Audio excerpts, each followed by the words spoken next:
Moje ime je Ivana Nikolac, uslijed prometne nesreće ostala sam nepokretna od vrata na dolje, točnije slomljen mi je 3. i 4. vratni kralježak. Nakon višemjesečne rehabilitacije vratila sam se kući u malo mjesto Šajić-Struga koja je neprilagođena osobama poput mene. Da, uz pomoć asistenata i udruge Prijatelj promijenila sam svoj život da bude puno bolji nego što je bio na početku moje nesreće.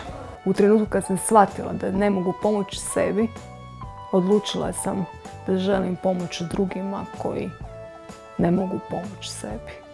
Znači, osoba sam koja posjeduje organizacijske, komunikacijske i marketinške sposobnosti. Pa smatram da samim tim osoba poput mene, znači kad je pogledate na prvi pogled, koja ne može ništa raditi osim govoriti i micati očima, govori puno toga, a posebno kad vidite da može raditi nešto što je apsolutno nemoguće.